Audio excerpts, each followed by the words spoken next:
Fading future, shattered dreams, end of times ain't what it seems. Hello, friends. It's Sam Chaney reporting for Weaponized News. Today's June 15th, 2026. Thank you for joining us on this Monday edition of Weaponized News. What a weekend we had there at the White House with UFC America 250 Idiocracy. Go America. We'll take a look at that. Allegedly, we have a peace deal with Iran, but as they say, the devil's in the details. We don't have the MOU, Memorandum of Understanding document, even publicly here now. We'll take a look at what J.D. Vance has to say about it, and what the Iranians have to say about it, and what the aardvarks have to say about it. Quite a bit to cover on this Monday. Thank you for joining us. As people are coming online right now. Where are we at? We got all of that, the ins and outs of the alleged Iran peace deal. We have police state news. This whole, we're going to join up with Aardvark Land military. They changed the name of it, or the number of it actually, to further confuse us as we track this tyranny through the Congress. Now it's a Section 219 of the 2027 NDAA. We're going to take a look at that. Gavin Newsom and his wife are under investigation, allegedly, by the Department of Justice. We're going to take a look at that. What else do we got? We got a bunch of economic news. We have public health news. What are they doing in here in public health? The first ever AI miracle. It's so exciting. We're going to take a look at that. We got Epstein news. We have geopolitical news, economic news, and peace with Iran, bro. I don't know. They're whacking Lebanese as we speak and whacking the Palestinians. So I really honestly don't see how any of this is going to sort out to peace in the Middle East, bro. But hey, we shall see. We're going to cover all these details and much more on this Monday edition of Weaponized News. Again, thank you for joining us. Let's get to this day in history. We had quite a few events on this day in history. So we go way back before Jesus. We go way back before Jesus to the year 763 BC. On this day, Assyrians record a solar eclipse that will be used to fix the chronology of Mesopotamian history. So rigging up our history as we do appreciate. And then way fast forward in history here now, like some 1,500 odd years. On this day in the year 1215, we saw King John of England sign the Magna Carta, the forerunner to our natural rights here, our Bill of Rights. That was signed by King George on this day, 1215. It limited royal authority and established the principle that the king and his government are not above the law. And then our government today literally runs around, breaks the law, do whatever they want, and literally spits, laughs in your face, steals from you, the miracles, the whole routine. So we haven't really come a long way here for our natural rights. And really, honestly, why do we even have a government? To lie, cheat, and steal from us? I thought it was to uphold our natural rights, and they do nothing but violate our natural rights. So really, we don't have a, quote, government. We have an organized crime syndicate exploiting the populace, and the large majority of brainwashed people out there refuse to acknowledge the system we live under. That's why we have to continue with Weaponized News. On this day, 1219, the oldest flag in the world. Another thing, the flag, what a brainwashing piece of propaganda flags are. But the oldest flag on this day, and yesterday was American Flag Day. Burning Flag Day, wrap it around yourself and then go get shot by some foreigner in a foreign land because freedom in America. Anyhow, it's just all so idiotic at this point. It really pains me. Peace through strength. Really? Can we get more 1984 Orwellian as we're bombing? Peace through strength. Anyhow, continuing. Try to keep the rants to a minimum here today. On this day in 1219, according to legend, Daneborg, the flag of Denmark and the oldest national flag in the world, flew on this day. So here's the Denmark flag. It's like what, a cross, red and white. I do like the colors there, the red and white cross on that flag. The Daneborg flag, world's oldest national flag. On this day, 1567, we saw the Republic of Genoa expel aardvarks from the entire territory. I don't know why. It's a mystery, just because they're bigots, I guess. On this day in 1667, we saw, this is a weird one. This is like, has some weird occult undertones to it. On this day in 1667, we saw the first fully documented human blood transfusion is performed by French physician Dr. Jean-Baptiste Denis, when a small amount of sheep blood is transfused into a 15-year-old boy who did manage to survive the procedure. On this day in 1775, Commander-in-Chief George Washington is appointed Commander-in-Chief of the Continental Army a day after Congress establishes the force. And so it's the 251st anniversary of U.S. Army. They're 1 year ahead of America. And on this day, 1785, two French balloonists die in the world's first fatal aviation accident. And we have a B-52 crashed here in California. We have that news earlier today. Tragically enough, we have that news. So another aviation accident actually today. Going back to the first one on this day, 1785, with those balloonists that crashed in France. 1836, on this day, Arkansas becomes the 25th state of the Union. On this day in 1842, John C. Fremont sets off from Kansas River on his first expedition of the Oregon Trail with frontiersman Kit Carson as his guide. On this day, 1844, Charles Goodyear patents the vulcanization of rubber. On this day that was a major part of the Industrial Revolution. On this day and I didn't know this until I read this day in history. I'm not a big Civil War guy. But I learned this today, so maybe you can too, unless you know this about the Civil War. I did not. On this day, 1864, Robert E. Lee's former estate in Arlington, Virginia, becomes the National Military Cemetery, Arlington Military Cemetery. That's the one you always see the images of all the white crosses. So I didn't realize they took Robert E. Lee's estate there in Virginia and turned it into a cemetery for the Civil War. On this day, 1878, the world's first moving pictures captured on camera using 12 cameras, each taking one picture to determine if all four hoofs of a horse leave the ground while they're running. Here's that image. And it does look like they captured the horse here now.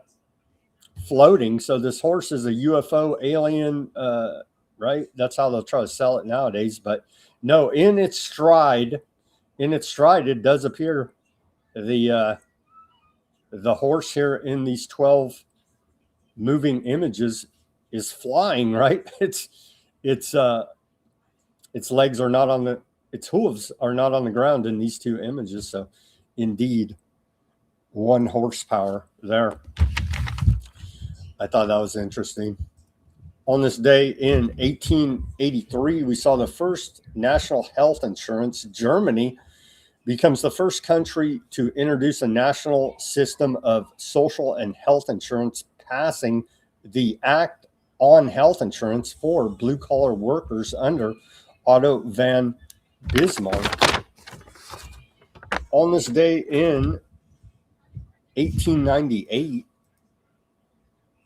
U.S. Marines attack Spanish off of Guantanamo, Cuba.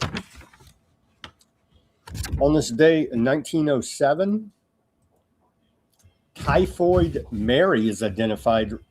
Researcher George Soper publishes the results of his investigation into recent typhoid outbreaks in the New York area and announces that Mary Malon, Typhoid Mary, is the likely source of the outbreak. On this day, 1908, we saw the first World Congress for Women's Rights open in Amsterdam. On this day, 1911, we saw computing tabulating recording company CTR, later known as IBM, Incorporated in New York. And they went on to count up all those tattoos. Remember the tattoos? They counted them. They're a great American company, don't you know? 1916, on this day, the Boy Scouts of America forms, and then child molesters went on to rape a bunch of kids there, and so quite horrific. Boy Scouts of America. 1924, on this day, Ford Motor Company manufactures its 10 millionth automobile. Quite a feat at the time. I want to go back to, I guess we have to go back to Model T to get rid of all this computer bullshit. And so we could actually work on our own automobiles. And also on this day, 1924, J. Edgar Hoover, the cross-dressing weirdo freak, assumes leadership of the FBI. On this day in 1944, U.S. forces begin invasion of Saipan in the Pacific. On this day, 1955, starting up the Cold War, Russia's going to nuke us scare.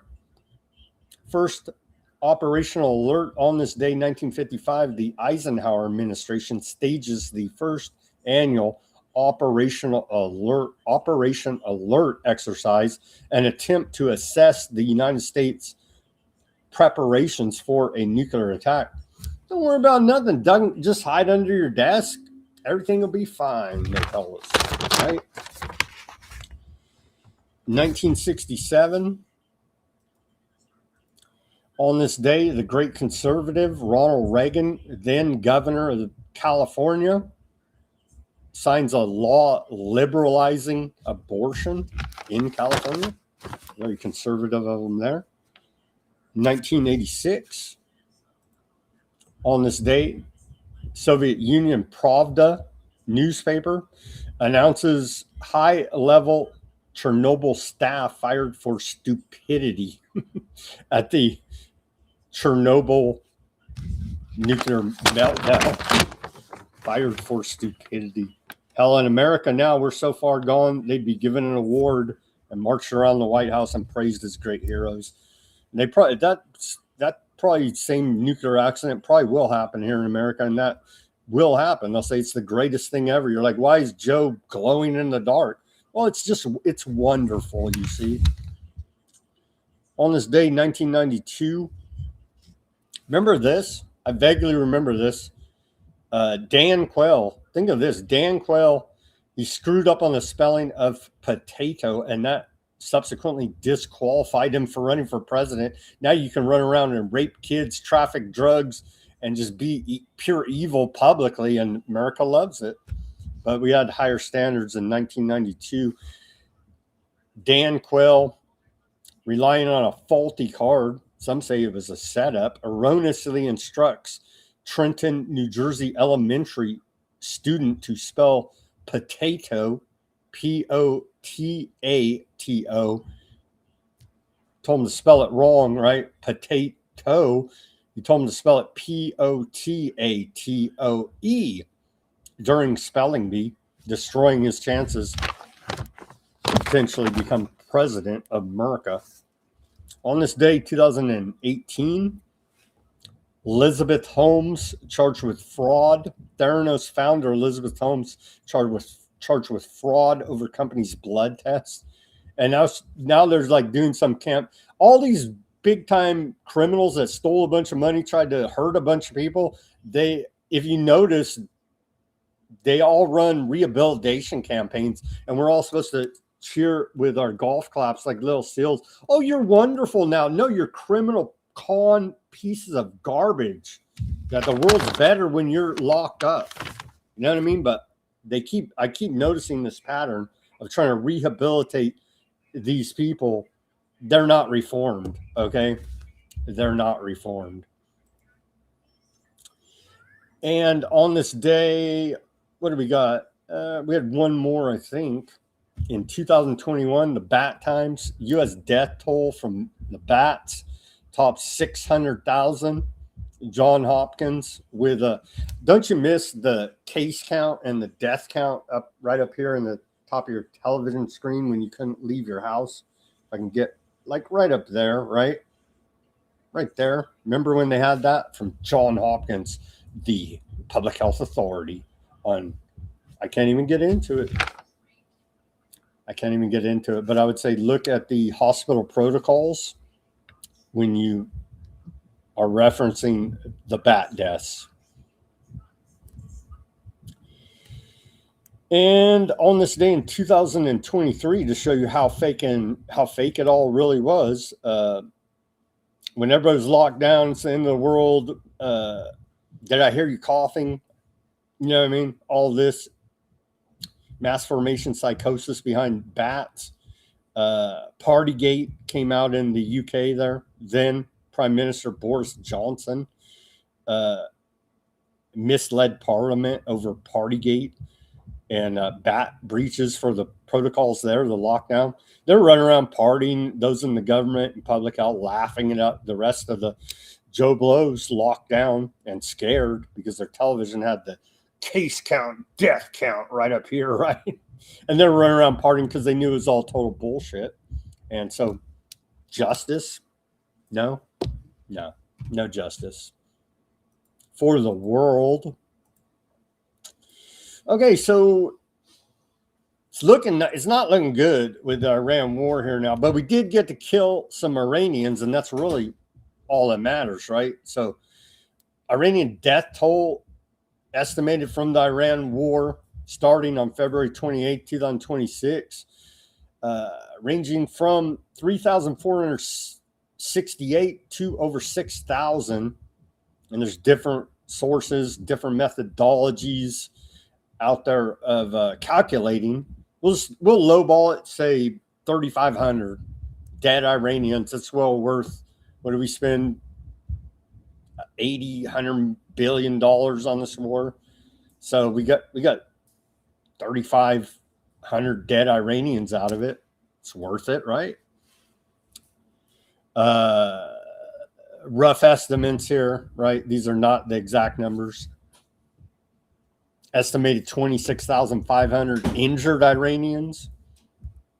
Pretty good. And of course, the big one that kicked it all off, that school, right? The Min Ab, which is dark occultist ritualistic blood sacrifice, the Minab school that kicked this whole thing off, killing 168 to 175, mostly school children. And so we do appreciate those evil efforts by Trump and the U.S. military. We did whack the Supreme Leader Khomeini. Now his son, Khomeini, is still running Iran. So a great victory there for America. And now I see him out there. We never said regime change. Yeah, you did for a month. You said that we're doing this for regime change because we can't have those evil freaking mullahs in charge over there. Well, it turns out the same crew's still in charge. Hashtag we won the war. Pretty amazing. This image over the weekend at the Idiocracy Festival. They're like, the left will never recover from this. Really? Take a look at grocery prices. The economy will never recover from this. Let's take a look at this esoteric image, occult image. Of course, the erect penis, the rainbow, the lightning, they had it all there with a crowd of spectators. The reflecting pool as above, so below. Quite a bit of, they jam-packed a whole lot into this image.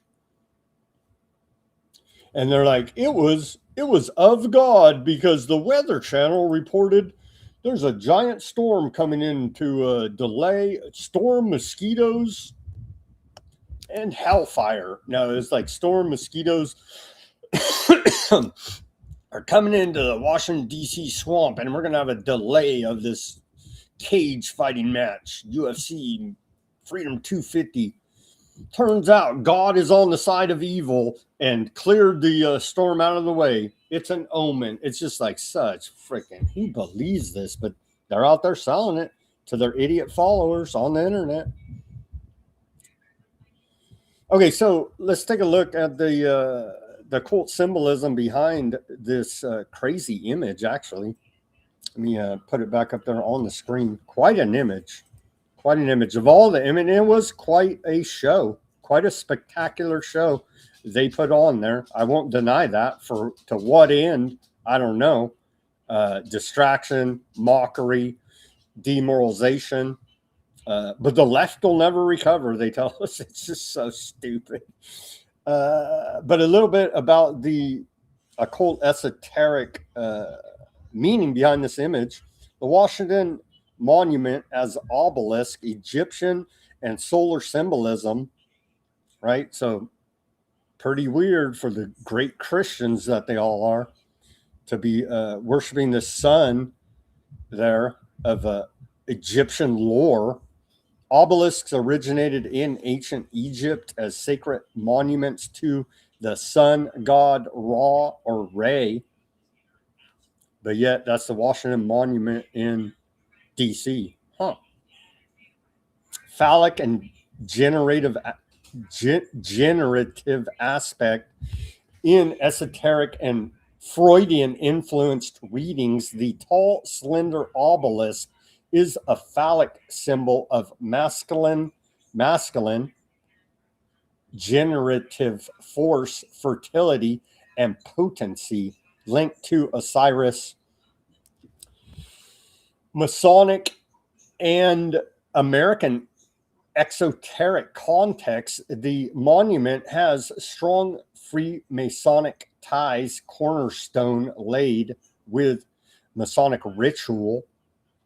In broader occult lore, Washington, D.C.'s layout, including the mall, incorporates geometric and symbolic alignments intended to channel or invoke certain energies.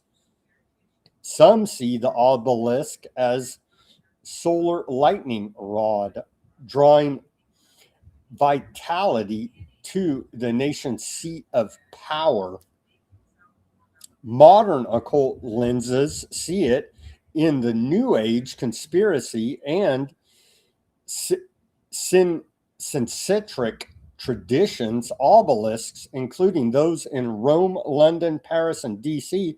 Oh, almost like there's a lockstep secret society of what is the 6,000-year-old death cult running things behind the scenes, and they put up their gang markings all over the place. These obelisks, very mysterious, isn't it?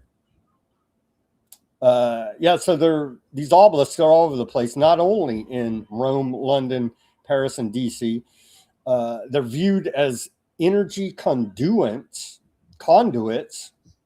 markers of ritual power, and even vassals for ancient forces. Lightning strikes amplifying this. So, yeah. The rainbow, biblically divine covenant. Most immediately, the rainbow is God's promise to Noah after the flood. No more total destruction by water. Now you get it by fire, you evil assholes. Esoteric and alchemical meanings. The rainbow symbolizes the bridge between heaven and earth. It represents unity of opposites, the full spectrum of creation. 7 colors, often tied to chakras, planets, or metals and alchemy. Transformation and the integration of material and spiritual realms. Double rainbows, seen sometimes, emphasize balance or new beings. The lightning represents divine power and illumination across cultures. Lightning represents the thunder gods, Zeus, Jupiter, Thor. Wrath, sudden enlightenment, or breakthrough. It is raw celestial energy piercing the mundane. Esoteric, meaning lightning symbolizes sudden spiritual insight, the flash, or the awakening. A cosmic antenna. The crowd and the event setting, it was a mass ritual, so let's get that straight. Or collective energy of the crowd. Yeah. Everything they do is ritual in their Babylon mystery religion cult.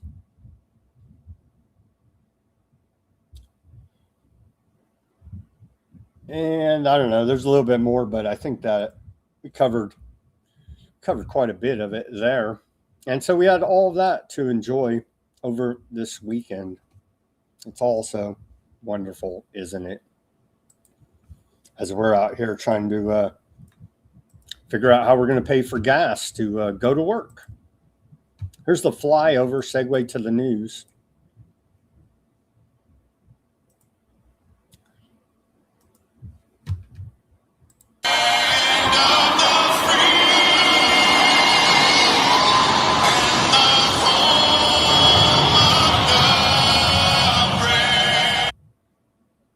That's a dark occult ritual. Sorry, Go USA, and the left will never get over it. This is a dark occultic ritual that they did right there.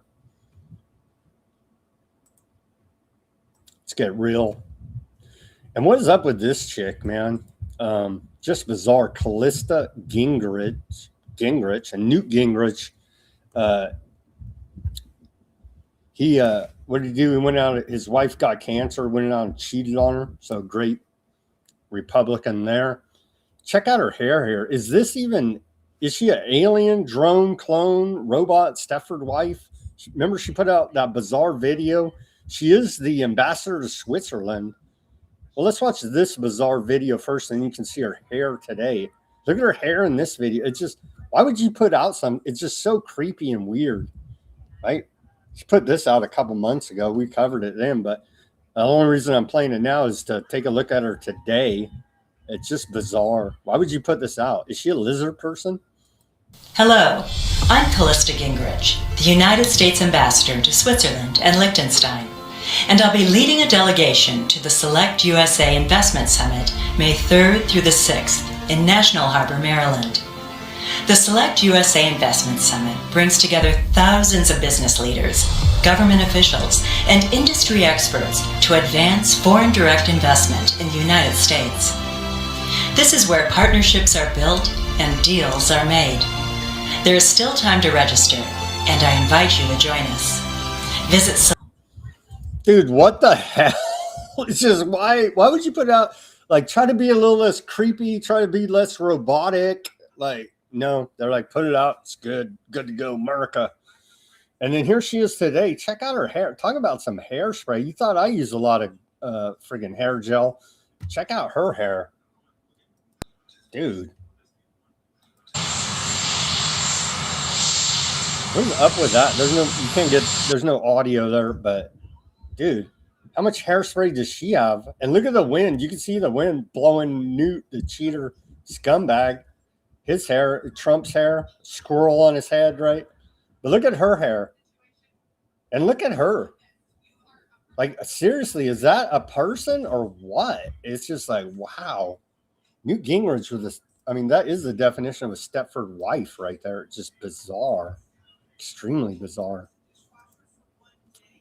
And then the G7 was today. Trump, the Superman. He looks pretty beat up, haggard. They're saying his hand's swollen, like, but he's Superman, let me tell you. Here he is. Here he is meeting French President Macron and his wife there. Kind of weird. Why? I don't understand why the president of France has the first lady, Brigitte Macron, alleged first lady, right? Wink, wink. And I don't get that. I kind of get it, but anyhow, here's Trump meeting them at the G7 earlier today. Andrea, First Lady's talking. Yes, she's here as well. You're both here. Right.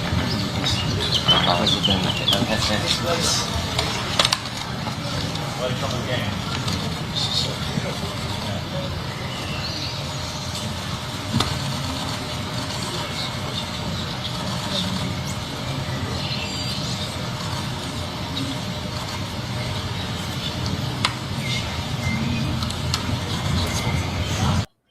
I don't know. Are they doing all these weird secret society Freemason handshakes? I don't know. It's just they just all give me the creep. She is wearing the redacted outfit right here, right?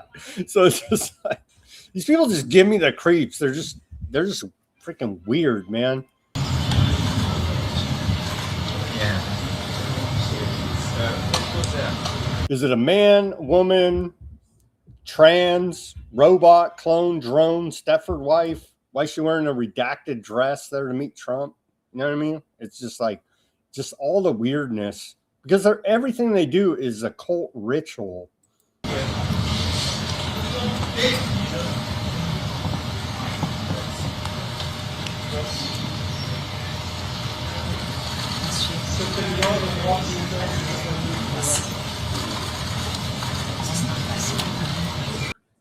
And some UFC fighter said Michelle Obama's a man.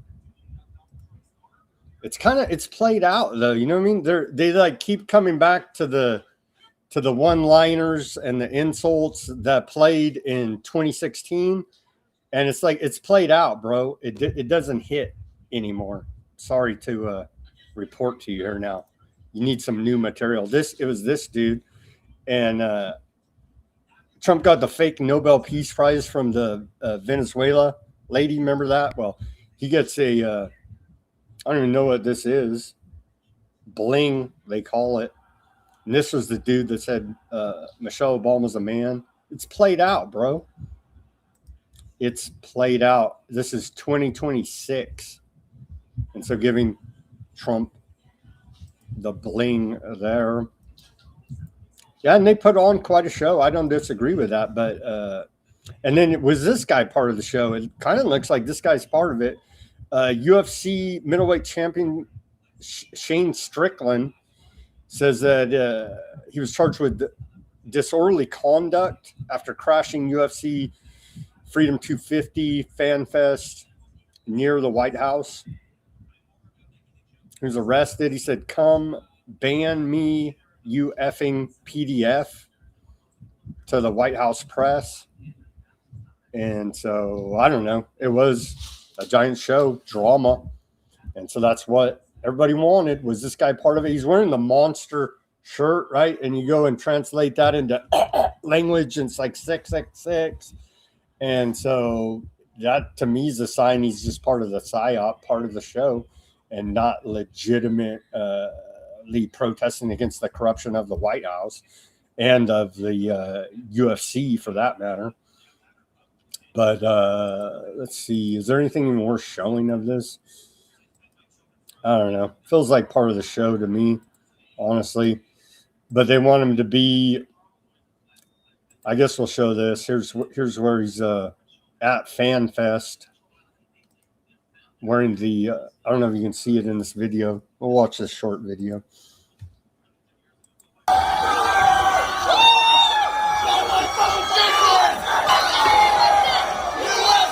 Bro, he has the monster with the 666 on it, so I'm just saying.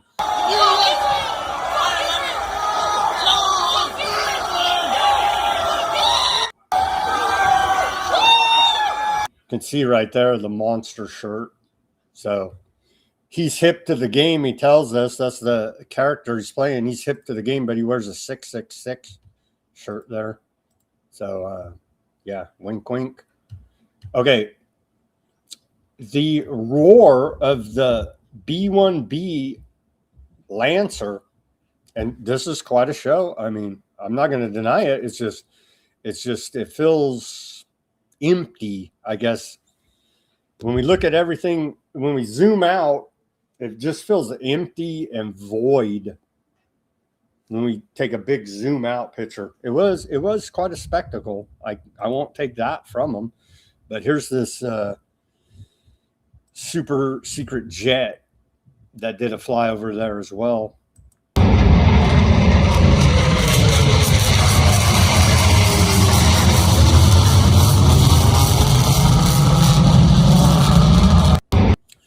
They did put on quite the occult ritual, harvesting energy there. Okay, on to more serious matters.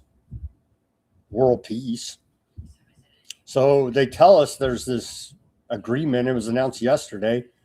The markets did react as per usual because Trump is profiteering off of all of this, him and his whole team, not just him. So JD Vance tells us with this agreement what this agreement does is really twofold. On the one hand, it ensures that Iran will never have a nuclear weapon. That's a whole canard psyop in and of itself we've covered, while simultaneously opening the Strait of Hormuz. Didn't they not have a nuclear weapon? The Strait of Hormuz was open before we killed a bunch of schoolgirls and their supreme leader? I think so. According to U.S. intelligence, Iran was not an imminent nuclear threat to America. I think what POTUS wants to do is turn over a leaf of 47 years. They came up with that BS like, I don't know, a month into it. Oh, you didn't know? We've been at war with Iran 47 years. And is it bots or real people? I think some real people, it's just like whatever bullshit propaganda they put out there, idiots parrot it. I noticed. I'm just like, we have not been at war with Iran for 47 years, but according to U.S. propaganda, we have, and they're sticking with it. So I guess we have, right? 47 years of failed relationship between the United States and Iran. Funny thing, we always try to overthrow their government because we respect democracy. Yeah, well, here's and then more occultism. It's everywhere. If you have eyes to see, they're like doing sun worship on ZBS News, but yeah, it's not for the profane to see. Here's JD Vance yesterday on ZBS. Yeah, Gail, as you know, sometimes with these agreements, there are some diplomatic protocols, some technical things to work out, but we plan to release the full text this week. We want the American people to see it, but we've also seen, of course, some misreporting about what's actually in the agreement. We've seen some accurate... Because you didn't release the friggin' document. Reporting about what's in the agreement. I think the most important thing for the American people to appreciate is that what this agreement does is really twofold. On the one hand, it ensures that Iran will never have a nuclear weapon. It's such bullshit, but okay, bro. I hope it ensures Vance will never be president. While simultaneously opening the Strait of Hormuz. You already see oil prices from a high of $126 a barrel down to about $80 a barrel today. And that's really what it's all about, manipulation of the markets, and they profiteer off of the back of dead Iranians and the back of the American people. That's a lot of progress, but it also, Gail, fundamentally extends a hand to Iran and says, look, if you guys are willing to honor your obligations, if you're willing to allow real inspections of your nuclear program, then we will welcome you back into the world economy. I think what the president of the United States wants to do. Whoa.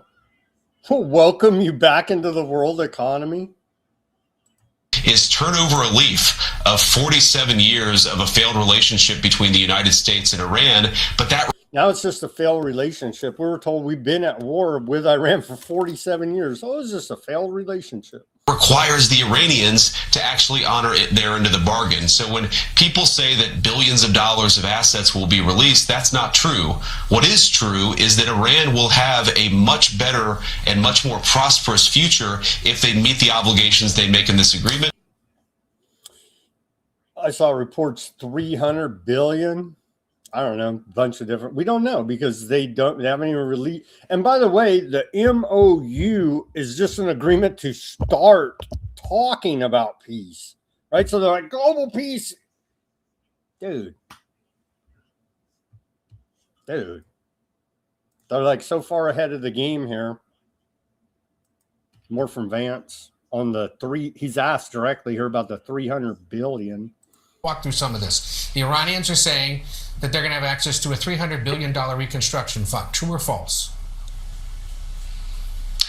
Well, Ed, that's the sort of thing they could have access to, funded by the Gulf Coast Coalition, so long as they honor their end of the obligation. I think that one of the things you're going to see, Ed, and people have to be skeptical of this, is that the hardliners in the Iranian system will overemphasize the benefits that Iran gets while underemphasizing all the things that they have to concede. I'd say that's probably both sides at this point. And all the things they have to provide in order to get these benefits. So we absolutely are open to the Gulf Coast countries investing in the reconstruction of Iran, but only if Iran ends their nuclear program, ends their enriched stockpile of material, and is really open to an inspections and enforcement regime that gives the American people confidence they're never going to have a nuclear weapon. So I think the dance you're going to see, Ed, which is going to be. We already had that confidence they're never going to have a nuclear weapon, according to our own intelligence community.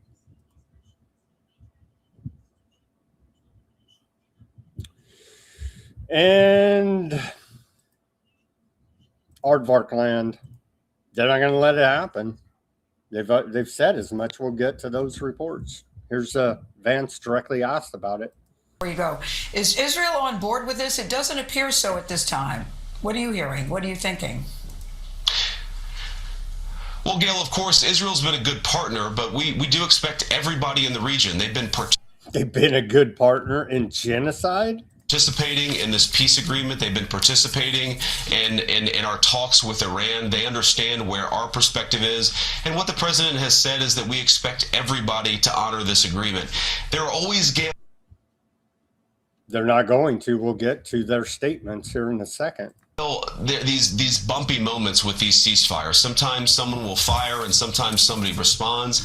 We think right now that there are probably people within Iran, because the internet blackout, they're not even aware that this deal has happened. So we certainly expect the Israelis are going to be a participant in this peace process, but we think it's going to be.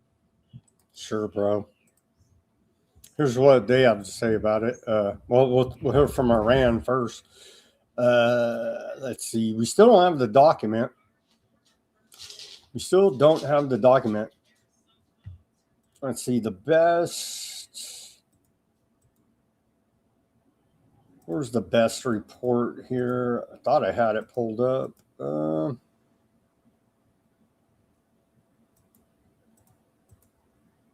Did I lose it? We had a bunch of aardvark statements. Okay, from Iran's foreign ministry on the U.S. deal, the foreign ministry spokesman, Baghdadi,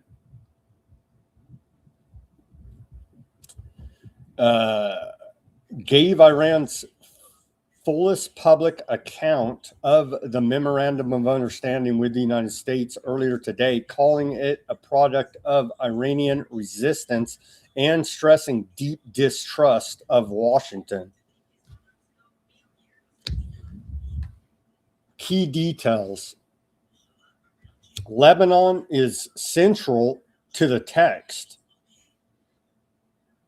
Baghdadi said the word Lebanon appears 3 times in the MOU, which he said requires an end to the war on all fronts. They're whacking Lebanese today, including Lebanon and respect for Lebanon's sovereignty and territorial integrity. He called the timing of Aardvark Land's Sunday strike on Beirut a terrorist attack and offered condolences over the killing of a senior Hezbollah figure and others. See, they're bombing them. Oh, we got a peace deal. They're like, watch this. We're bombing them. See how long it takes for them to shoot back. Same routine that we continue to see out of the bloodthirsty Aardvark Land. U.S. as a guarantor on Lebanon. Baghdadi put responsibility for Aardvark Land's conduct squarely on Washington, saying the U.S. is obligated to ensure Aardvark Land halts its war on Lebanon and that the people of our region will never accept that the Zionist regime takes any action without the prior or subsequent coordination of America. Any Aardvark Land violation, he said, would be Washington's responsibility and would draw an Iranian reciprocal response. That's a dead deal to me right there. Economic terms. He said the U.S. is obligated to release Iran's frozen assets as Iran's right, not as the American side giving money to Iran, and to lift all sanctions, secondary and primary, along with relevant UN Security Council and IAEA board resolutions. Oil, petrochemical, and fuel cells should resume without any obstacle once the MOU is signed Friday. War reparations, he said, remain a demand Iran will not forget or forgive. Strait of Hormuz. Iran, as a coastal state alongside Oman, will manage safe passage. He said Iran never sought tolls, but will charge fees for services like navigation, environmental protection, and insurance. There's no toll, but the man with the gun says, pay me, bro, or we're going to shoot you in the face. And it's for the environment. So well worth it. Nuclear talks deferred. Details of enrichment and Iran's highly enriched uranium stockpile were not negotiated in the MOU. I thought this was what this whole thing was about. Iran's going to nuke us. No. And are left to 60 days of talks after signing. Distrust remains. I don't know why. They've been forthright and honest throughout this entire lying propaganda war. We have no trust in the Zionist regime, just as we have no trust in America, he said, warning that any violation would bring an Iranian reciprocal response and that the U.S. bears responsibility for Aardvark Land actions. It's a dead deal. Like, if this is real, that's what he said. I mean, I believe that's what he said. If that's what the real deal is, which we don't even know because they have to pump the markets and do a bunch of scheme, insider trading jobs, I guess we got to wait till Friday. You got to wait. Was Pelosi's famous line about signing the Affordable Care Act, you got to wait till we pass it before you can read it. Well, yeah, that's transparency in all of this, so we do appreciate it. So that's the Iranian side, what they had to say about it. And again, we don't know what the document actually says because they haven't released it publicly. Hezbollah hails Iran's great achievement. Hezbollah saying it's a great win. Hezbollah congratulated Iran on the memorandum of understanding it reached with the United States, calling it a, quote, great achievement. Hezbollah is launching attacks today. There's a ceasefire, bro. Like, words mean nothing. Hezbollah went on to say the group praised Iran's legendary steadfastness and thanked its leadership, the leader of the Islamic Revolution, Mojtaba Khomeini, as well as Iran's government, the Revolutionary Guard, and armed forces. And they say they're not going to leave Hezbollah, their militia terrorist group there in Lebanon, right? So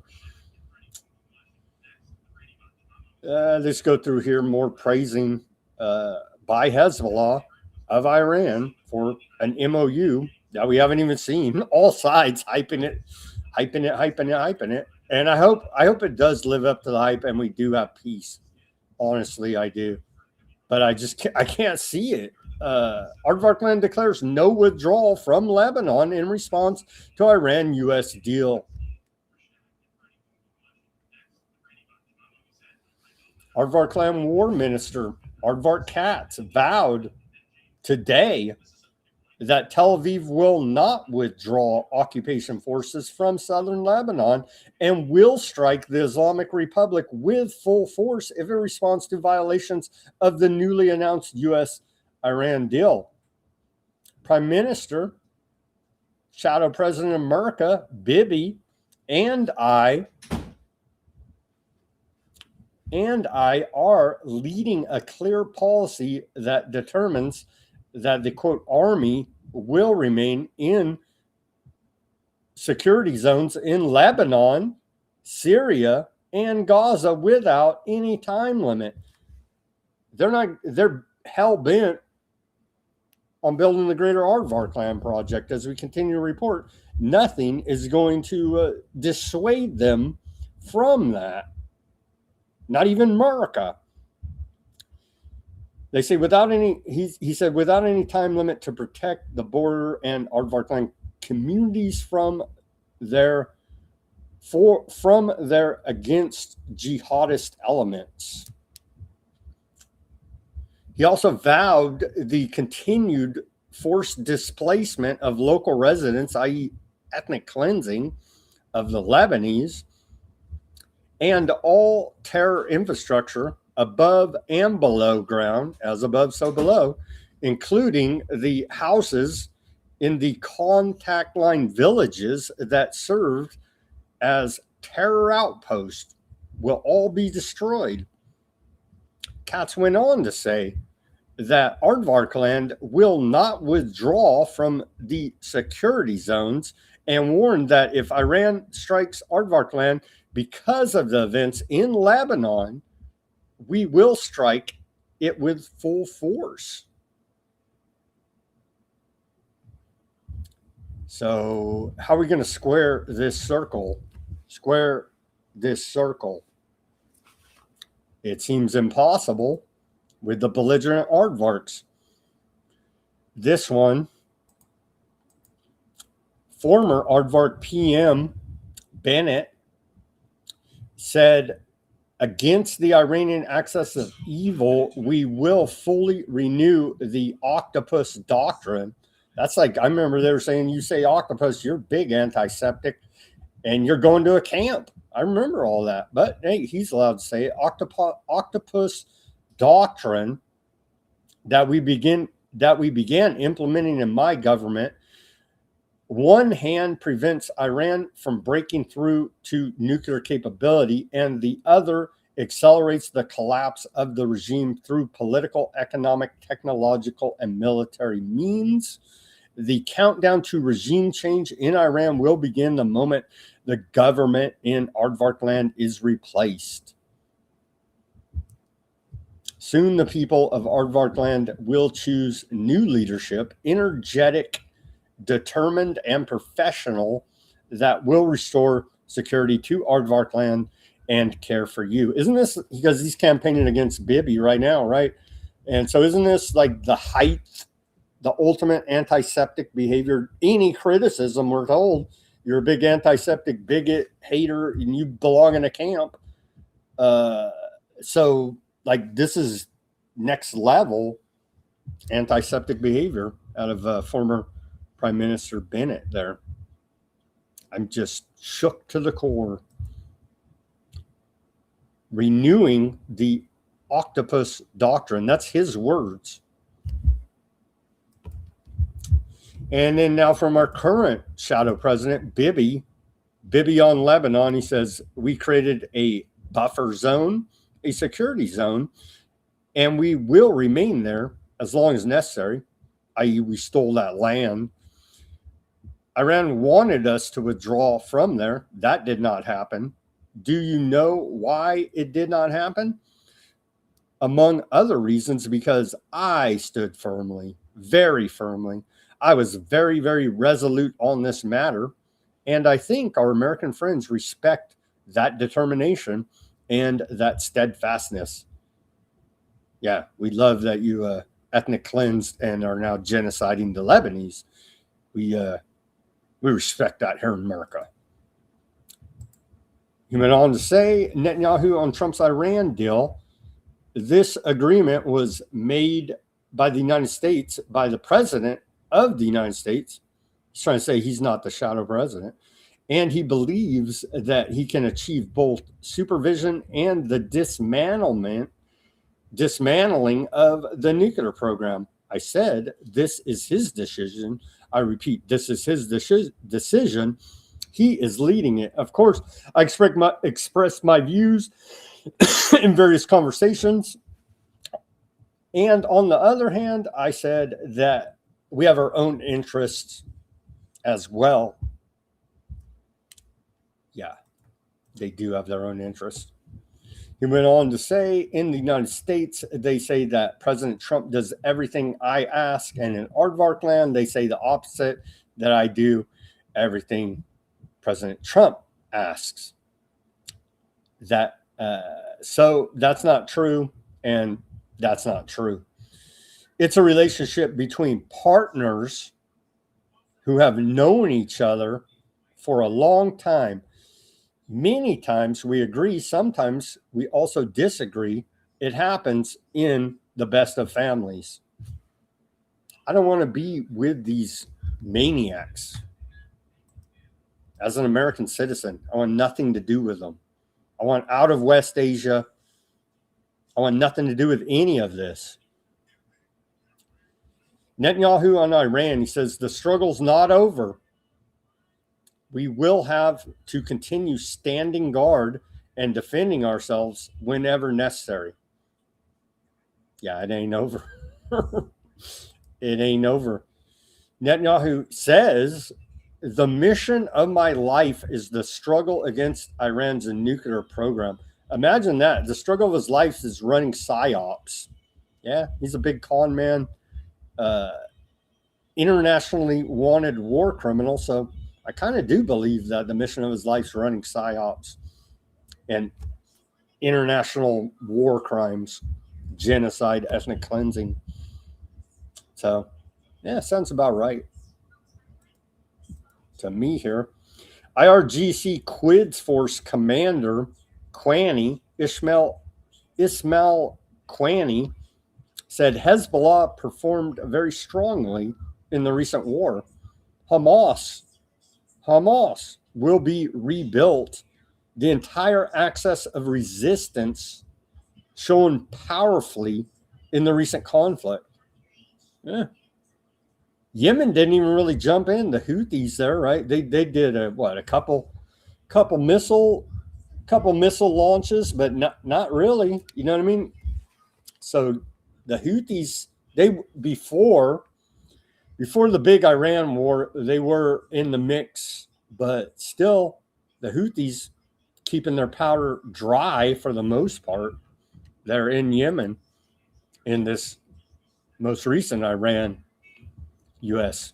aardvark land war starting February 28th.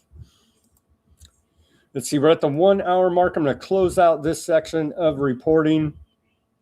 Iran says they recovered a U.S. Tomahawk cruise missile warhead in Tehran, province of Varaman. Here's photos of it. So now they're going to try to reverse engineer this Tomahawk missile. Photos show the intact cylinder casing and a Honeywell data plate confirming it's a U.S.-made Tomahawk IMU navigation component. You can see it right there.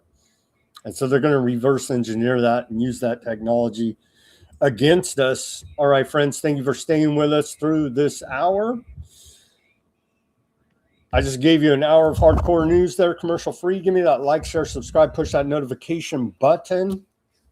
Go to weaponizednews.com/shop. Get yourself a holograph Weaponized News sticker for Pride Month. You can see all the colors of the rainbow, all 7 colors there. Weaponizednews.com/shop. The link's in the description below this video. If you don't like the holograph sticker, we have the white background sticker there and the clear sticker. All 3 stickers available at weaponizednews.com/shop. We have coffee mugs, t-shirts, baseball caps, shot glasses. As some viewers out there say, this show may induce heavy bouts of drinking. So we do have the shot glasses to accommodate those in the audience that feel like drinking after all this great news we deliver at weaponizednews.com/shop. We take donations as well. Buy me a coffee, Bitcoin wallet address, Cash App. Links are in the description below this video. There's a secure PayPal donation button right on the front of weaponizednews.com. Just go there. You can't miss it. It says donate. Become a paid subscriber at Weaponized News Substack. We give everything away here free. You'll get a paid, with your paid subscription, you're supporting independent reporting and analysis brought to you 5 days a week, broadcasting live, 5 p.m. Pacific, 8 Eastern time. Over there on the Substack, you'll get the full show, a summary of the show, and links to almost everything we talk about. I don't put anything behind a paywall. It's all for documentation and further research purposes. All the links can be found at Weaponized News Substack channel. Become a paid subscriber. Support truly independent reporting and analysis brought to you here 5 days a week, live, Weaponized News. I did a show last night on the Propelled broadcast with Snow. We took a look at, the Disclosure Project. It's shockingly run by a bunch of aardvarks. I know. They're trying to roll out this whole alien disclosure psyops on the back of Steven Spielberg's Disclosure movie, and it all just looks like a giant psyop run by the entity, as they call it here now. So take a look at that. It's on most Weaponized News channels, or go to Propelled on the YouTube, and you can find the show we did last night. All right, welcome back to the second half of Weaponized News. Give me that like, share, subscribe, push that notification button. Thank you for joining us on this Monday, June 15th, 2026 edition. The government's an organized crime syndicate. It doesn't matter who you elect in this fake democracy. Thomas Massey posted this a couple days ago. He says, Republicans are in charge because we promised. Yeah, they control the executive, both houses of Congress, and a majority on the Supreme Court. And yet we get nothing but more tyranny, technocracy, surveillance, police state, and war profiteering. He says Republicans are in charge because we promised to make America healthy again, to start no new wars, to put people above corporations, to put America above foreign countries, to release the Epstein files, and not to spy on Americans, and to eliminate fraud. What the hell happened? Well, you're lying criminals. The government is an organized crime syndicate that are massy, as you know, working for them. And so that's what the hell happened. Here's Senator Ted Cruz out of Texas showing his treasonous colors in an APAC commercial, no less.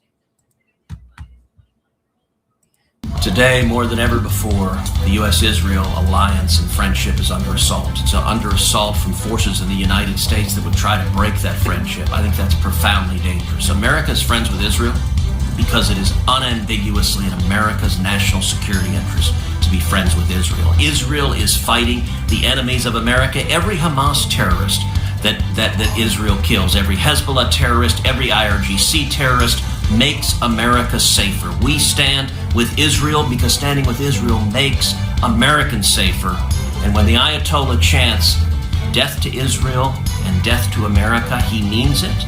And those voices in American politics that want to engage in appeasement are profoundly undermining U.S. national security.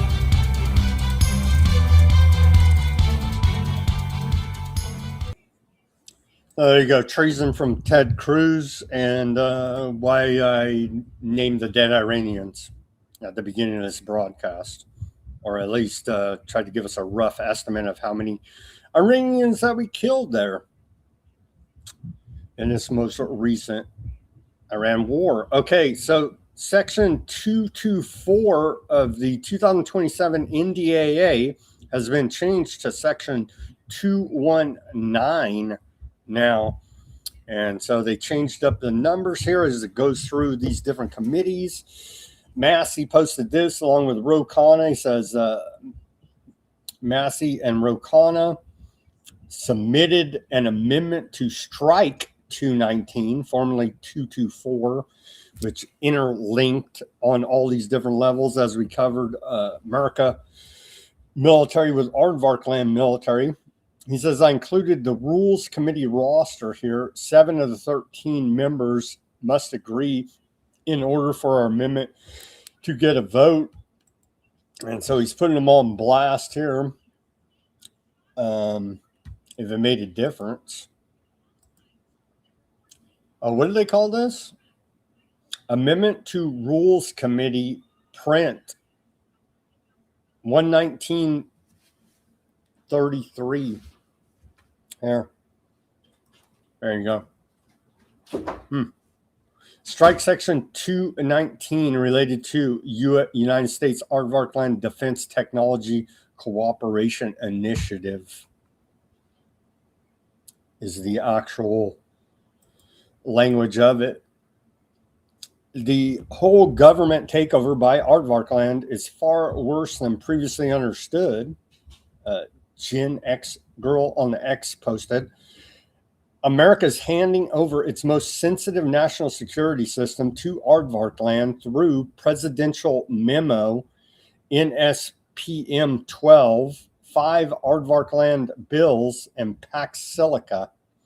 This backdoor alliance floods U.S. cybersecurity, or U.S. cyber, AI, crypto, and defense with Aardvark Land tech, intel, and co-production, while a known espionage powerhouse gains keys to the kingdom. Sovereignty is being sold out. Secrets are now at risk of total compromise. And remember, last week the Pentagon said that Aardvark Land is a top threat for spying on America. We love it. We love killing Iranians. Gavin Newsom said Trump ordered DOJ to investigate him and his wife.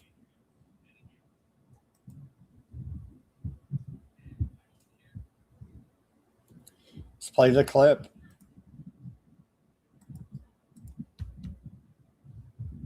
Here's Newsom crying about, I don't even believe any of this. They're the government. So this is a diversion. Oh, look, Trump's standing up against corrupt Newsom. They're both corrupt. Like, America pull your head out of the gutter and see things for what they are. I don't care if your guy's wearing a red hat or a blue hat. They're both corrupt. Let's hear from Governor Newsom of the Golden State, where I'm at, California, about the DOJ investigation into him and his wife. In recent days, federal agents have knocked on the doors of family, friends, and former employees. Not because they found a crime, because they're simply trying to find one. They're demanding records. They're abusing the grand jury process, digging through years and years of random documents. Donald Trump isn't just coming after me because of my mean tweets. He's coming after me because I'm considering running for president, because he hates that I've consistently called him out over and over again for his lies and deceit. Donald Trump is simply the most corrupt president in American history. And Newsom's like, let me in there. I'm going to one-up them on corruption. And you better believe when the Democrats get back up in there, which they will, you're going to see corruption. They're going to one-up Trump on corruption. Watch. Turn the levers of government into his own personal power ministries to reward cronies and to try to jail his opponents. His personal attorney now runs the Department of Justice, which has repeatedly gone after his political enemies. Ask Jerome Powell. Sent them after James Comey, Trish James, Adam Schiff. He sent them after Tim Walz, and a woman that a jury found Donald Trump had sexually abused. One by one, anyone who has challenged Donald Trump has ended up on his hit list. And today, I proudly join that list. After calling for my arrest last year, Donald Trump directed his Department of Justice to investigate me. And just in the last week, I've learned that his campaign has reached my own home. To get me, he's coming after my wife, Jen, a public servant, a woman who's dedicated her life to supporting women and girls. Someone who has done nothing wrong other than having the temerity to advocate for what she believes in. If they can't intimidate me, they'll go after the mother of our children. Donald Trump picked the wrong target. We have nothing to hide. His political operatives can take every record and read every page, but they'll be looking in the wrong place. Because if they really want to find corruption, look no further than 1600 Pennsylvania Avenue. Donald Trump is selling the presidency.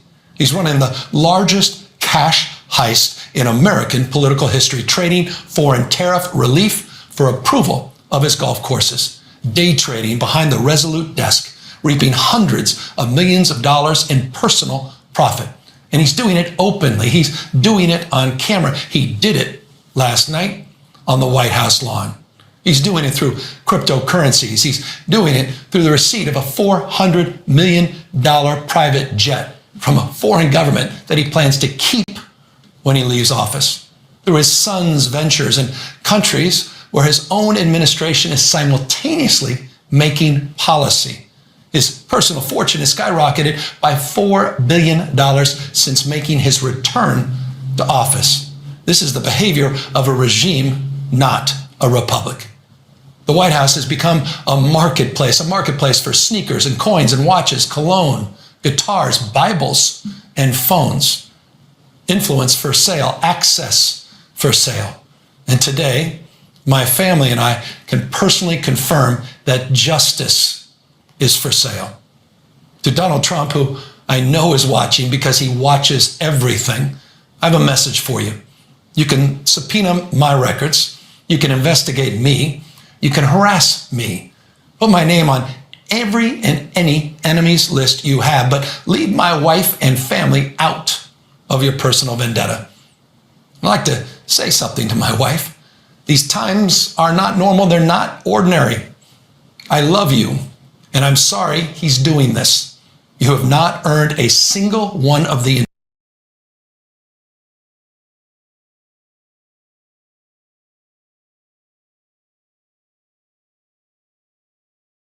indignities that he's trying to inflict on you and our children. And to Donald Trump, this country does not belong to you. It does not belong to your cronies. And we're going to fight your lawlessness. And we're going to continue to remind the people of this country of your corruption. That same corruption our founders warned us against as we move to celebrate our 250th anniversary. I'm going to keep reminding Americans of what they warned would happen if a man with no character ever held the office of presidency. So let me say it again. Mr. President, come after me. I'm not going anywhere, and the country is watching. He's going to probably win the presidency and one up Trump on his corruption. So, because government is an organized crime syndicate. Okay, moving on to technocracy now. The surveillance police state. They're rolling out for our efficiency. Here's Undersecretary Michael out of the Department of War explaining the Department of War's push to expand its AI arsenal. Is Skynet live? Kind of feels like we're pretty damn close if it's not already, as we continue to report here on the massive expansion of AI compute at the Department of War. Can AI Skynet, is it going to become self-aware is the question. I don't think it has the capabilities, but what do I know? Here's Undersecretary Michael. So AI Arsenal is a big budget request to build out AI capacity. The country's out of data center capacity. Department of War needs more AI capacity if we're going to expand our use cases. So AI Arsenal is about... Dude, how are we out of AI? How are we out of capacity when we have like 4-5 times more than China or any other place in the world? But somehow, some way, they can't get enough compute capacity to store all the data. Building an arsenal of compute. And so I'm trying to find a better word for data centers. I was thinking about combat compute command, something. Combat compute command. No, it's freaking surveillance centers. Something like that. But we have to have enough so that we can do these, more and more exquisite use cases. And that's what AI Arsenal is about. And I am worried about this anti-data center movement, which are generally for the country, because China, while they don't have the exclusive... Talking about you, Snow, if you're listening out there, this anti-data center movement is talking about you. Exquisite chips that we have, they do have a lot of power, like electricity, and they do have a lot of will. So we have exquisite chips, the best researchers, the best models. We might be constrained on power and community resistance. There's no community resistance in China. They'll put a data center wherever they want. So it's how do we make sure that that's not the bottleneck? They're like, we wish we could just smash everybody's face here, and we're pretty damn close in America, just like they do in China. Any resistance, the 100 tanks will just grind you into freaking the dirt here. For us. But, it's one of the things you would expect, the market in the U.S. to stimulate data center construction. Protests aside, there's clearly demand, as we've talked about. Protests aside, who cares about the people? We got microchips. Expect our hyperscalers or cloud providers to go build data centers. Why does the department itself not just rely on that? Why does it need its own investment to go launch an initiative here? Because when we're doing secret or top secret work, that's not done on a commercial cloud. You have to do that in a specialized cloud environment that's air-gapped, that's protected from other systems and other intrusions, and it's way more defended, if you will. So that means it's a different kind of cloud. It's bespoke, and it's only usable by us. Yeah. Bespoke. They should put it on the internet like they do the voting machines, right?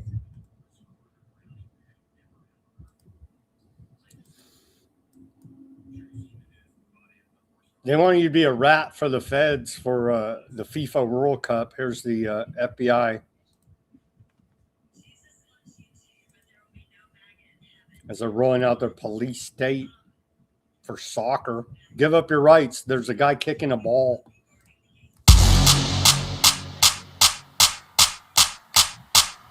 Hello, I'm Tim Ferguson, Assistant Director of the FBI's Criminal Justice Information Services Division, and I'm coming to you from the FBI's National Threat Operations Center, which is the main point of contact for the public to submit tips regarding federal violations and crimes. As you travel in the United States for FIFA World Cup 2026, your safety is our priority. The FBI is dedicated to protecting both Americans and visitors investigating crimes like cybercrime, fraud, drug trafficking, and national security threats like terrorism. If you see something suspicious or have information that could help prevent a crime, we need you to speak up.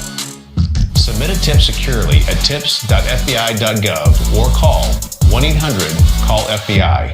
In an emergency, dial 911. Your help keeps... Be a rat for the feds, and if you report anything real, they just ignore it, laugh at you, and probably whack you and charge you with a crime. So there you go. Trust the government. Britain announces sweeping social media ban for under 16s. This is going to be a big deal here now as they're turning the screws for the children, of course. No, it's to roll out the digital ID. They tried it during the bat times. It failed. This is round 2. And it looks like for the children that they have giant, over there in the UK, giant grooming gangs and all these scandals they cover up. Jimmy Savile at the freaking Buckingham Palace and the whole routine because they care about the children. You see, they're going to go ahead and Britain announces sweeping social media ban for under 16s. No, it's not to protect the children, even though I do believe that the social engineering, mind control of social media does have negative implications for the mind of the youth. That's not what this government cares about one little bit, or they ban all social media, right? So, no, it's for digital ID, the Miracle Passport, if you can remember that program during the bat times.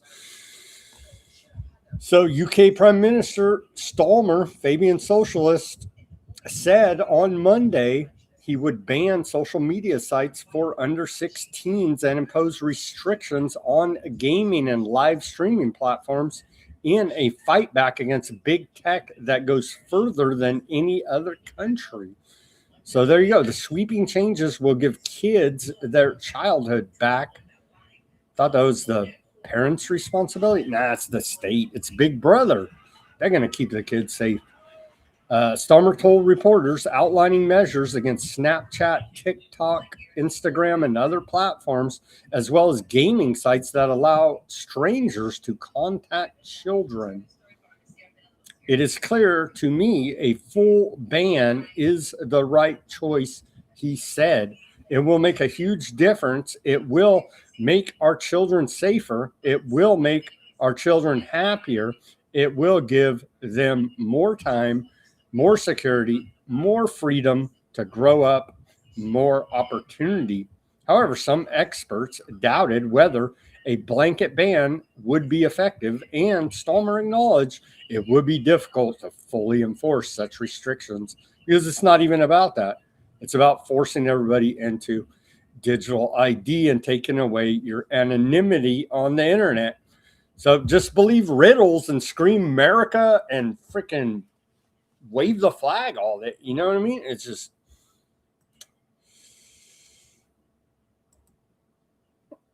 Here's Jason Bassler Free Thought Project video, and he's doing a great job continuing to raise public awareness about these flock surveillance cameras. He always does it. They always do a great job there. Free Thought Project, raising public awareness about police brutality and abuse, and about the police surveillance state.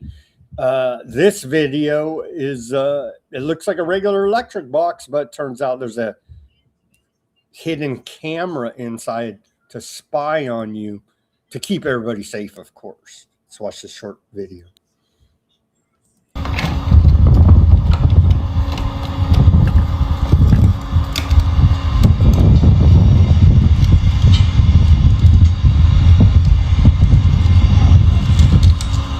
So my first thought hiding cameras. Apparently the government's hiding cameras inside fake utility boxes.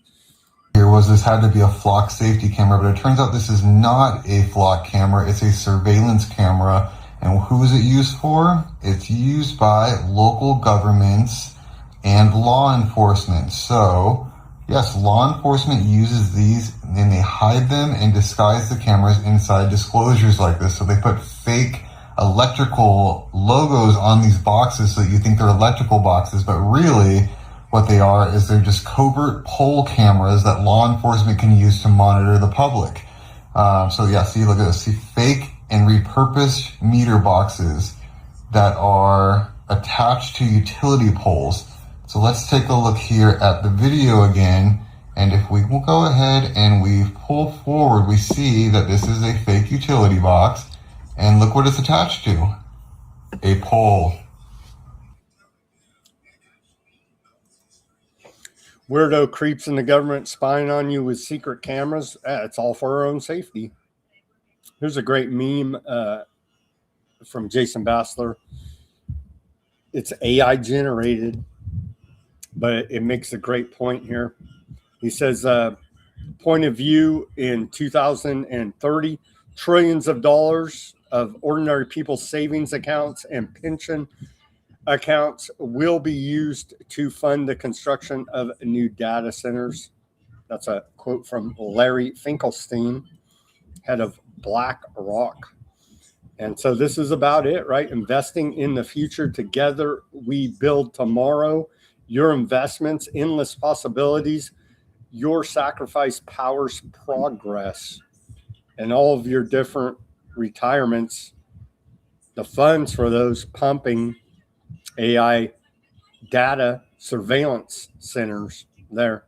Stability, security, growth, stronger together, a la 1984 slogans there. And so you can pump your pension money, your 401k, your retirement fund, and it goes down the list there. It's an exciting future we have in store. On to public health now. The world's first AI-designed miracle is now being tested on humans. Not only does this new miracle use DNA, it can also be administered without needles. We went from trust the science to trust the algorithm in under 5 years. No data, no debate, just full speed ahead. And so very exciting. I don't know who would sign up for this, but it turns out humans do enjoy injecting whatever because they're a bunch of drug addict junkies. The great poisoning of American children rolls on. Trump and RFK Jr. are all in on Depop agenda. Report by post by Catherine Austin Fitz. And that was in reply to this Brownstone Institute Jeffrey Tucker post where he says, how many billions? 735 billion? Or is that billion? Million, excuse me, million. It's just awarded to Pfizer by the CDC for infant bat miracles. Another 272,000 awarded for adult miracles. So, yeah. So the corruption there in public health continues. It's all for our own good. Suicide rate in men is 4 times higher than women. The Health and Human Services reminds us this week is Men's Health Week. So wrap yourself in a flag and go die in an illegal foreign war of aggression. And if you don't die, come back here with PTSD like many of our troops do and commit suicide. It's all for the greater good of the empire, you see. No, seriously, don't kill yourself. Don't commit suicide. Whatever. We can sort it out. Seriously, we can. We can sort out whatever and make it right None of these psychos that are doing all the evil, they're not killing themselves. Don't kill yourself because you're caught up in whatever. We can straighten out your mind. So don't commit suicide. They rescued the beagles, rescued 475 beagles. Bobby Kennedy Jr. tells us here now. We can't rescue the children, but at least we're rescuing the beagles. Today, USDA and HHS secured a major win for animal welfare. Ridgeland Farms will transfer its remaining 475 beagles out of a research breeding facility and into the care of a no-kill rescue where they can begin the path to adoption. And nobody gets in trouble for animal abuse, for these insane mad scientist experiments they're doing on these beagles. It's actually a program to breed psychopath mad scientists is part of it as well. No one gets in trouble. It's just, oh, well, they saved 475 beagles allegedly here now. Here's the meme of the day from them. Freedom for the beagles. Remember Fauci was doing the experiments, strapped them down, cut out their vocal cords so they couldn't bark, and had the flies eating their brains, essentially, eating their wounds. Remember all that? The horrific, barbaric experiments by Fauci and crew on these beagles and many others. Hell, they had a pit for orphan kids they dug in New York that they threw in after doing experiments on them. Nobody freaking cares. You know what I mean? Beagles, they're throwing orphan kids in a pit in the back of the laboratory in New York in the 80s.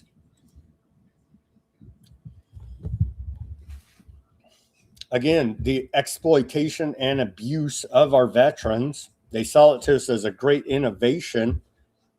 They're using it to gather data, build surveillance, and profile everybody. But hey, they care over there at Meta. Let me tell you, free Ray-Ban Meta AI glasses for every blind veteran in America.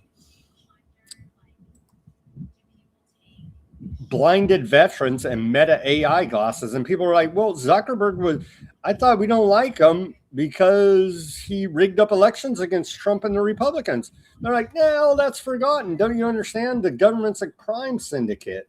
And again, here, on one hand, it is good. Let's help the blind veterans see, but that's not what this is for with their great spirit of philanthropy behind Mark Zuckerberg and Meta. Meta has announced that it is donating Ray-Ban Meta AI glasses to 130,000 blinded veterans across the country. This donation will be paired with training created by BVA to ensure that all recipients can use the glasses to their fullest potential to gather as much data on your friends, family, neighbors, and acquaintances that you possibly can for Meta. They leave that part out of this announcement, but that's exactly what this is for, to further the ambitions of the surveillance state. Ray-Ban Meta AI glasses are a transformative technology for blind and low vision veterans, helping them read documents, identify objects, and live more independently. How about not send them off to illegal foreign wars of aggression so they get blinded? Who cares about any of that? We got exploitation of these blind veterans to do. Thank you for the philanthropy out of Mark Zuckerberg and Meta.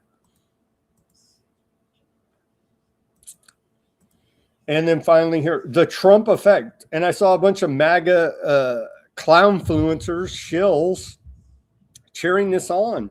We love dead Americans is what they're saying to me when I see them. Talk about tone deaf and blind. Trump effect. The White House posted this. And I saw the clownfluencer MAGAs cheering this on. I'm like, man, how many bodies of Americans has Johnson & Johnson stacked? I'd say millions at this point. Johnson & Johnson invests more than $1 billion to strengthen U.S. vision manufacturing in Jacksonville, Florida. They got the asbestos in the baby formula. They got the miracles, and it goes on and on. Even the freaking Band-Aids, they got forever chemicals in them. I mean, everything they do is freaking poison.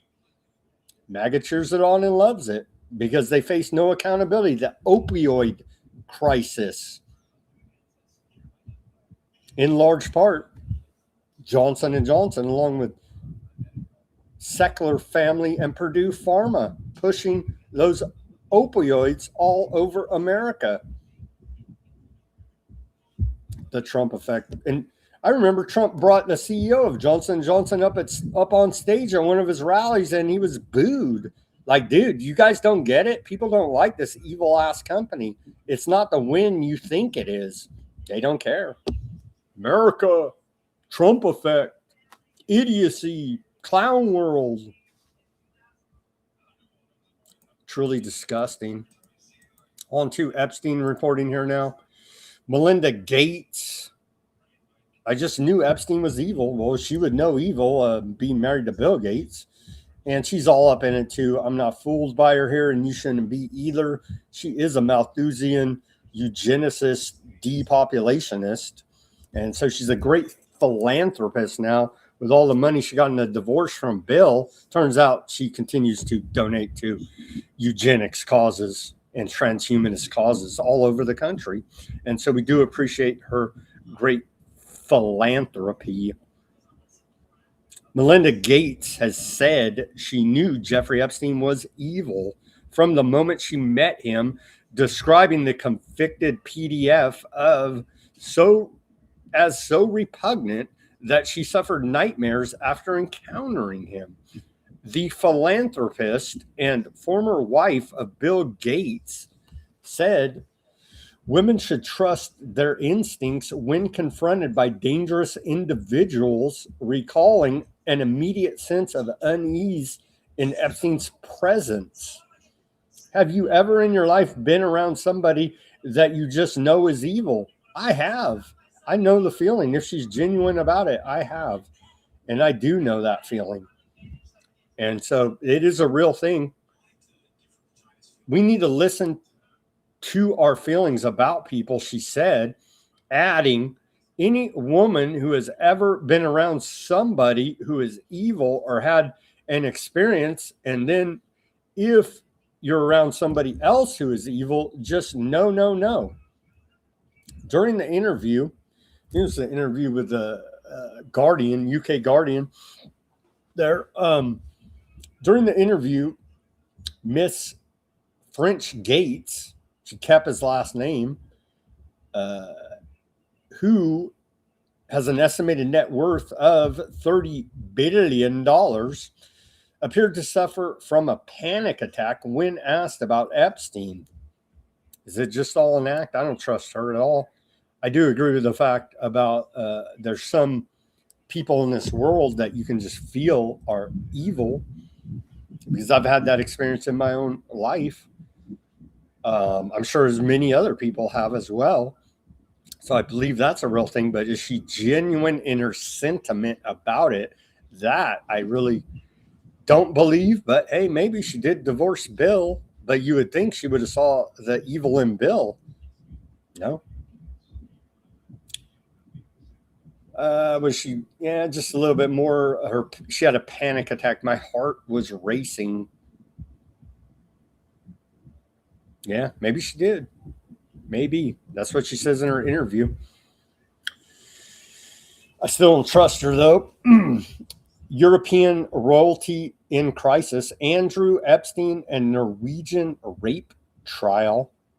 That's a headline out of Newsweek. So this guy got hemmed up. He got charged with rape. This royal out of where is it? This Norwegian royal. This dude, not Andrew, but this dude, right? He got charged with rape, and I think he has actually. Let me get to the details of this story, but he actually got sentenced to prison. Morris Borg Høiby, the son of Norwegian Crown Prince Mette Marit, has been jailed for rape in the latest case to raise pressure on European monarchies after Britain's Andrew Mountbatten, I can't even do that stupid Atlantic accent that they do, Windsor, was stripped of his royal titles last year. He had denied rape, but on Monday, earlier today, he was convicted of 2 counts and acquitted on 2 other counts. He was sentenced to 4 years in prison in Oslo District Court. He was also convicted of domestic violence and other crimes. The case prompted broader debate about the role of the monarchy in the 21st century. Well, hell, they should just be allowed to go around rape, kill, and pillage like they always. No, I don't know. They're not putting up with it. He got 4 years. Shockingly enough, nothing happens here we don't even have royalty on the surface in America. It's just they're above the law because they're above the law. Because they're the government, because they're the crime syndicate. He had a 6-week trial. It's centered around accusations that he sexually assaulted women between 2018 and 2024, with prosecutors arguing some victims were asleep or otherwise unable to resist. In total, he faced 40 charges, including breaches of restraining orders, as well as drug and driving offenses. So he was partying real hard, right?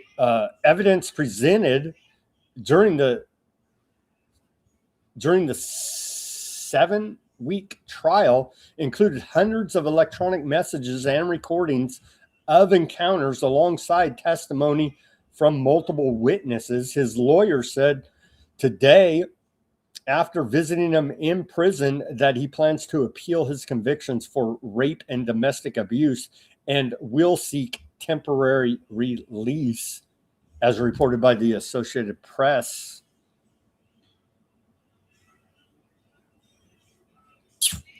Hey, at least in Europe, they act like, even if you're a royal, they're acting like, hey, this is wrong publicly.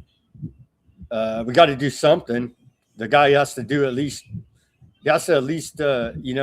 get some prison time out of this.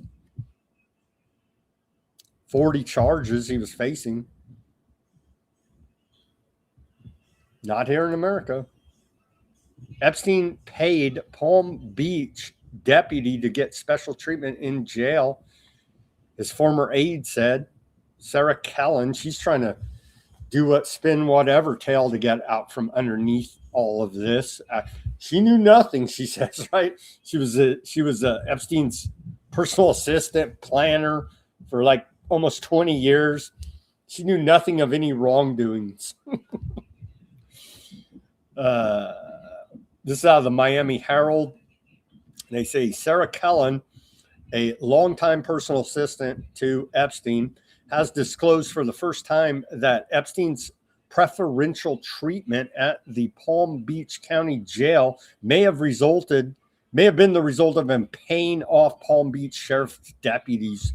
You think?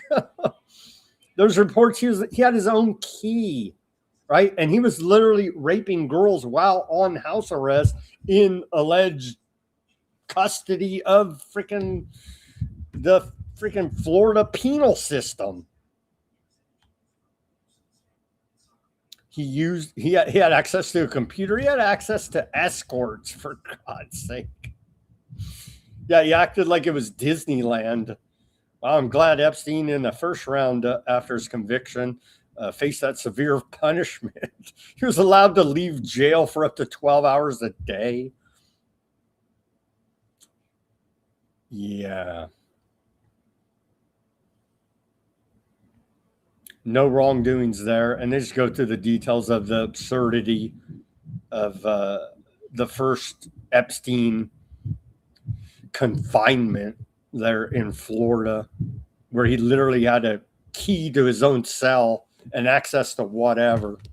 So obviously, yeah, he's paying off corrupt jail officials there, prison officials there. Let's see here. Kevin Spacey. Remember Kevin Spacey? He had a bunch of incidents where he fell during the Me Too movement, right? But it wasn't women; it was men and boys, and a bunch of his accusers died suspiciously, conveniently enough for him. But the disgrace now, famous Hollywood actor Kevin Spacey is desperately trying to distance himself from Epstein. He's all up in Epstein too. He had his own separate scandals of raping young boys. But let's hear his apologies as he was with his good friend Bill Clinton on a purely humanitarian mission, you see. Let's hear old Kevin Spacey here now trying to rehab his career and public image. The story is that I became very close friends with President Clinton. In 2002, he asked me if I would join him on a humanitarian trip to South Africa because he wanted to raise money and awareness for AIDS, and particularly the medicine that mothers should take and could take to stop AIDS from transferring to their children. And I said yes. It was a 10 or 12-day trip. And we went to Ghana, Rwanda, Mozambique, Johannesburg, Cape Town. It was one of the most meaningful and emotional. They're looking for kids to traffic. Sorry to break it, but yeah. Humanitarian trips I've ever made. I guess, I don't know, a bunch of years later, I started seeing things in the papers and online about this guy named Jeffrey Epstein, and he owned the plane that we took this trip on. He donated the plane. I had never met him before. I barely remember meeting him, and I never met him again after. I had no association with this person. And it's just been a shame that what for me was an incredible experience where I literally spent one day with Nelson Mandela, that's just has some of the most precious memories for me of a really valuable and important thing that I dedicated myself to doing, has now been turned into something where I'm suddenly a Hollywood friend of this person I never met and never saw him again. So that's the true story. Sure, buddy. Was it him, Chris Tucker? And it's like Chris Tucker, the black actor dude that's in the movie Friday, right? It's like that guy's like out of left field, but he was on that humanitarian mission with him as well, named in the Epstein flight logs. Here's some activism out of San Francisco. They did this yesterday for Trump's birthday. They're in the Bay Area of San Francisco.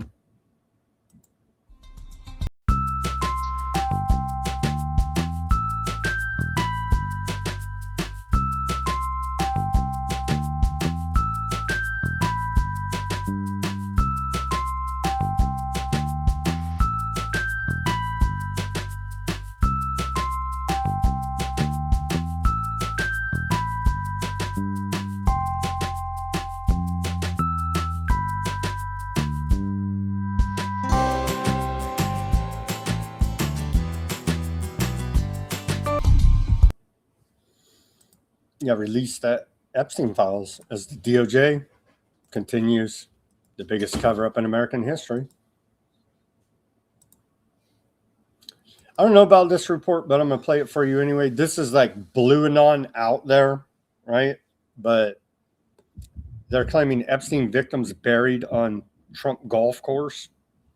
Let's watch a little bit of this. I don't know about this one. This is a FBI intake form, and it refers to statements made by someone in 2021. These allegations took place.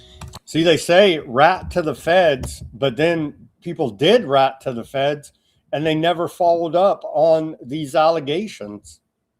And they probably went after the freaking people that were telling them about the crimes.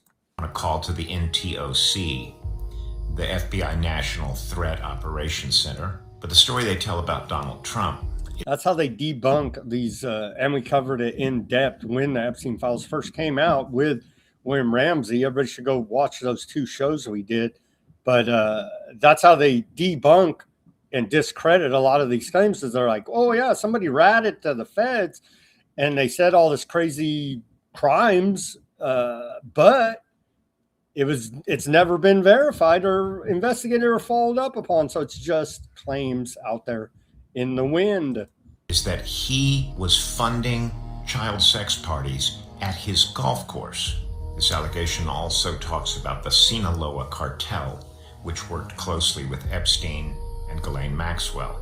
This witness says they saw Robin Leach, the famous television host, strangle a girl to death at one of Trump's parties, and that they know of 3 separate occasions on which girls were murdered and buried behind the 19th hole of the golf course there.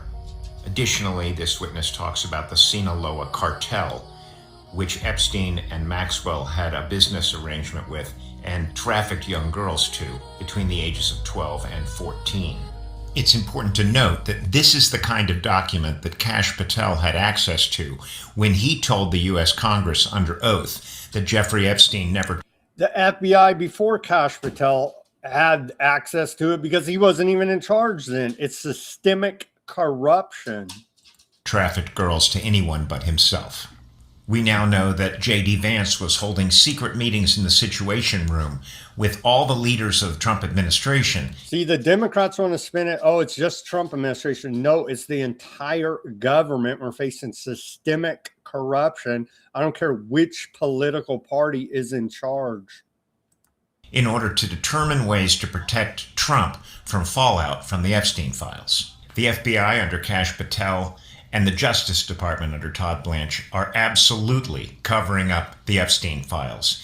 They are protecting men like Donald Trump. They are protecting the 20 or so additional individuals in the Trump administration currently who are listed in the Epstein files. And they are protecting Israel, Russia, and others who used the Epstein files to blackmail and take control of American politicians and corporate leaders. Indeed, release all of the Epstein files. We're not going to see them.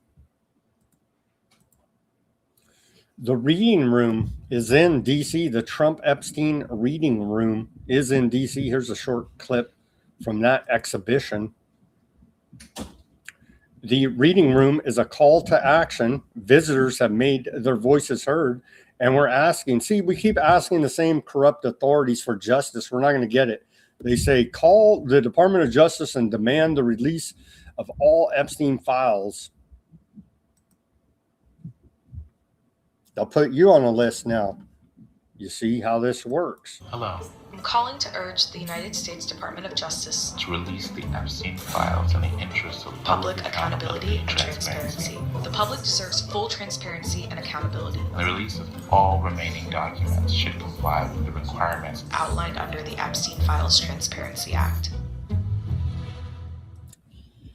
Yeah, I don't know. I'm not going to be talking to any. I don't want to talk to any of these government people, the cops, the feds, any of them.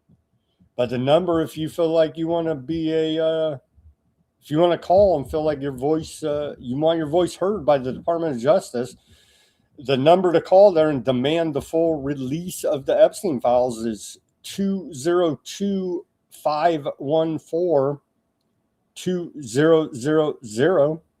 I'm not going to do it. So, but if you may feel like your voice matters and you want to let them know, there's your chance. I just simply don't trust any of them, any which way you want to slice it. Here now. On to the economic section of the show. So our stock market, what was it? Dow Jones Industrial Average jumped 600 points to record rally after Trump signs Iran deal memorandum that they haven't even seen, nobody's seen publicly here now, but somehow this news of peace is pumping the market, all by design, and a sign of the poor economy here now, as the rest of us are out here trying to hustle, scrape, scrap, and figure out how to afford groceries and fuel. A sign of the times about how bad the economy is. A boy 14 arrested for armed robbery of kids' lemonade stand in Southeast Boston. So, yeah, it's very sad, actually. A 14-year-old boy was arrested Friday in South Boston in connection with the armed robbery of a child's lemonade stand earlier in the week, according to the Boston police. The suspect, who the police did not identify because he was a minor, is expected to be arraigned in Boston juvenile court on 2 counts of armed robbery and 2 counts of unlawful possession of a firearm. The Boston police said the robbery happened at about 4:45 p.m. on Wednesday on West 9th Street, where a brother and sister, aged 12 and 11 respectively, were running a lemonade stand. 2 young men approached the stand after making several passes through the area. The pair asked whether the stand accepted Apple Pay before grabbing a box of cash. Police said one suspect flashed a black firearm in his waistband before both fled the scene. So a sign of our economic times. We're in a depression, recession over here on Main Street with all-time record stock rallies going on for Wall Street, and 14-year-olds are robbing lemonade stands in Boston. That's the real economy here in America, sadly enough. ZBS News reports explore Trump's 3,600 stock trades from the first 3 months.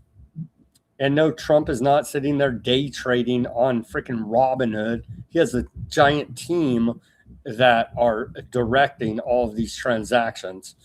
Make no mistake about it. And being briefed fully on all of his market manipulation, i.e. war profiteering. So, yeah, they go through here. You could take a look. I'll post a link at Weaponized News Substack. But, yeah, you can see right here, Trump's just a stock trading genius. No, he's manipulating all these markets, insider trading. You can see with the big techs here, signing government contracts. He knows all about it. Philip Morris, the great cigarette makers, Amazon, NVIDIA, Microsoft, Illinois Toolworks. That's a funny one. Sherwin-Williams Paint Company. You could see all the different there. And so they make as we've seen, they make public announcements. There's a big initiative, a big contract, big this, that, or the other. And yeah, Trump turns out is personally, him and his family and organization, invested in said announcements, contracts, and projects. So they're profiteering via the executive branch. Extremely, extremely corrupt. I know. You're just a panicking.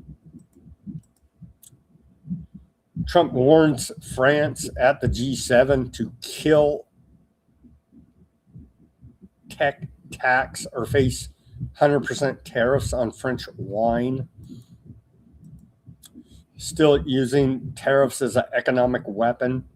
Middle-aged adults taking GLP-1s for obesity can save over $192,000 over their lifetime on savings of medical costs, according to Fortune magazine. So, yeah, you can't afford groceries. You can get $50 off GLP-1 synthetic Gila monster venom on TrumpRx.gov. So there you go. And the price of fuel here in America, I saw some reports that dipped below $4, but according to AAA's national average for the price of a gallon of gasoline on the back of the alleged Iran peace deal, we're down to $4.07 a gallon on average across America here now, as you can see right there. I saw some reports saying it dipped below $4, but not according to AAA. National average, and we're sticking with that number.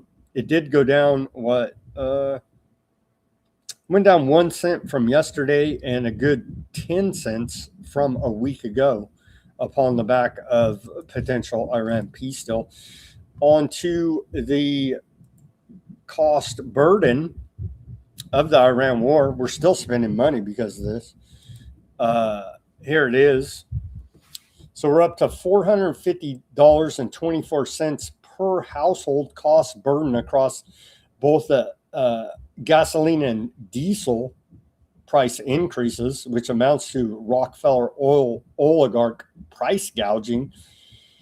And we're at a cool $59 billion of total consumer cost burden since the beginning of the Iran war, February 28, 2026. You can see right there from the Watson School, or from Brown University, the Watson School of International and Public Affairs tracker right there. The U.S. Strategic Petroleum Reserve has fallen to 340.3 million barrels, its lowest level since 1983, after the government released another 8.9 million barrels last week. The reserve has dropped 18%, or 75 million barrels since the Iran war began in February 28th of this year. The administration has used the Strategic Petroleum Reserve releases to keep oil prices from surging, according to a report out of CNN. Now this big report, it loaded right and then it didn't load right. Here it is. Trump secretly approved Qatar-Iran cash deal. And so now they're reporting there were secret deals. So maybe this is what some of that ambiguous talk that Trump was saying, this is what he was talking about. Maybe all manipulation, all dishonest, all used to profiteer and screw over the rest of us. Diplomatic officials confirmed, this is out of Aardvarkland Hoyam, diplomatic officials confirm Washington secretly authorized Doha to transfer funds to Tehran in exchange for freedom of navigation in the Strait of Hormuz and immunity from attacks. So we're paying off the racketeers there, right? We're paying off the extortionist racketeers, Iran, the evil terrorists. We paid them off. According to this report, the dual policy was intended to curb global energy prices and served as a basis for the memorandum of understanding being forged with the leadership of the Revolutionary Guard, while oversight of the financial spigot was watered down and handed to the Qataris. Talks in Washington stalled over a bitter dispute surrounding the issue of enriched uranium. The U.S. secretly approved a financial maritime agreement with Qatar and Iran, under which billions of dollars were paid to Tehran in exchange for free passage for Qatari tankers and ships through the Strait of Hormuz. 3 diplomatic officials have now confirmed. So there's something going on with Qatar, Trump. They're like part of all this corruption, right? Remember they gifted the $5 million aircraft to Trump, but it's not to Trump, it's to the government. And there's many other claims here now, a lot by aardvarks actually. that Qatari money is corrupting our ultra-Zionist agenda. And so that may be in part true. We see it here played out with billions of dollars going to Tehran in exchange for Qatari tankers and ships being allowed free passage through the Strait of Hormuz. There's no fees. It's for the environment and for your own safety. With the gun in your face, pay us, or we pull the trigger. So that's some great corruption that's come out. I'm sure a whole lot more will as this whole thing unwinds, if it even does unwind, as we still have not even seen the memorandum of understanding, the actual document. We may get to see it on Friday. They tell us if it can last that long. Maersk welcomes U.S.-Iran deal, but says too early to gauge impact. Denmark's Maersk, big shipping company, right, said earlier today that it welcomes the agreement announced by the U.S. and Iran, but stressed that it's still too early to evaluate its implications and that no changes have been made to the company's West Asian operations. See, they're smart. They're not like, oh, it's peace, everything. Yeah, we got a long way to go. And they know that because they're not dumb. But apparently the markets are very dumb, or it's just all rigged and pumped and dumped. And that's probably a big part of it as well. The announcement agreement is a welcome and positive development. I agree with them, but publicly available details are still limited, and it is too early to assess how it will impact logistics and maritime operations, Maersk said in a statement to Reuters. That, I mean, what kind of world are we in where they actually make some sense? You know what I mean? It's like everybody's so dystopic, so propagandized, so ridiculous, clown world idiocracy. Here's a company that actually makes a public statement that makes some damn sense. Shocking, I know. I do hope, I echo their regards in this statement to Reuters. I do welcome the agreement and see it as a positive development, but it's still too early to tell. I know MAGA and the rest of these clowns give Trump the Nobel Peace Prize. Bro, he started the war. Anyhow, I do appreciate some sanity out of this shipping company, at least in its public statements. Here's a shout out to Snow at the Propelled. Here's Bank of England man, international banker, now Canadian Prime Minister Mark Carney, insinuates that Canadians may have to give up their sovereignty because he plans to work with globalists at the G7 to bring Canada into the new world order. See, we're in a new era, as we continue to report here. We're in a new world order as they're phasing out the old system and bringing in the new system. Here's international banker, man of Canadian democracy, Mark Carney. Is there a prospect at all at this meeting for even the beginnings of a sense of what a new order might look like? I mean, I'm conscious of the old Antonio Gramsci quote that the old world is dead, but the new one cannot yet be born. Are we still in that phase? Is it too much to hope for just some strands of possibility and opportunity in Paris, in France? Yes, possibly. Certainly, here's a safe answer. The strands of that new order yet to be born could be woven in Evian, which is the G7, and maybe I'll justify that. Oh, it's been born. We're building the greater North America here now, as our Department of War has told us. We did have a tragic crash of a B-52 earlier today in Southern California. Here's the War Channel Fox News report about it. I saw some reports saying 8 U.S. service members died in this crash, tragically enough. Let's watch this War Channel Fox News report. Now I want to take you out to California, Edwards Air Force Base in Kern County, California. That base has put out the following alert, and it reads like this. A United States Air Force B-52 Stratofortress, it's a huge plane, crashed shortly after takeoff on the Edwards Airfield, 11:20 a.m. We assume that to be Pacific time, which would have been just about an hour ago. The statement continues, emergency crews immediately responded to the scene. Situation's ongoing. More information will be provided as it becomes available. So you can see there that charred runway, that tarmac in Kern County, California. What we don't know is how many people might have been on board, crew members, passengers. We don't have an idea just yet. No word on the pilots, whether they're able to get out or not, or even the cause of this. So at the moment, we're in the very early stages. Well, I blame Iran. There's a Russian plane going down. Can they just whack these planes with electromagnetic weapons? I think that's a real possibility.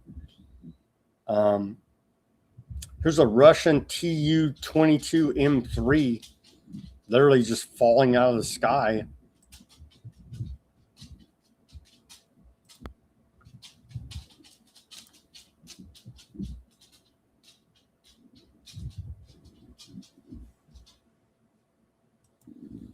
That's pretty crazy. So, America and Russia having some aviation tragedies there. Netanyahu requested to shorten his testimony tomorrow. He's facing, by the way, those that don't know, our listeners do, Shadow President of America and Bibi Netanyahu is facing, he's literally the most corrupt man in the world, even one-upping Trump, as he's facing bribery and corruption charges and trial there in Aardvark land. That's another reason why he has to keep wars on 8 fronts going, because national security, because he continues to dodge, duck, and obfuscate his own corruption trial there in Aardvark land. He said that he has to shorten his testimony tomorrow by about 3 hours in order to attend a government meeting, but the court rejected his request. That was out of N12 News. He'll cook up some other scheme. More on this Jared Kushner, Ivanka Trump stealing that island off of Albania when hanging out with Nat Rothschild, right? A heartbroken elderly Albanian man says Jared Kushner has taken everything he spent his lifetime to build, including his land, his home, and the future he hoped to leave behind for his children. And so he's a big anti-Semitic and should probably sanction this guy and maybe drone him over the transgression against Jared Kushner. It was the end of the world. The end of the world. When Kostak Konomi approached what he says is his land on the seafront in southern Albania last month, he found a barbed wire fence and men in black uniforms refusing him entry. It was now part of a luxury resort planned by international investors, including US President Donald Trump's son-in-law Jared Kushner. Konomi learned this later from news reports. When the guards of the security company did not allow me to go to my own land, even just to go and rest, when they did not allow me to enter here, I felt imprisoned. They took my freedom, they took my livelihood, they took my land. Why shouldn't I leave it as an inheritance to my children? Because Ivanka Trump and Jared Kushner stole it, bud. That's why, and with Rothschild help. So there you go. He deserves nothing. They deserve everything because they're world-class criminals.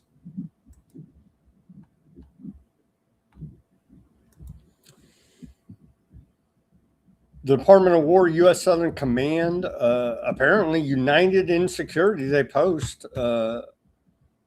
as the greater North America project is going to be our region of control in one world government, scientific dictatorship, technocracy. As we continue doing operations, that is our military in Mexico, Central and South America. The FIFA World Cup showcases the very best of our hemisphere.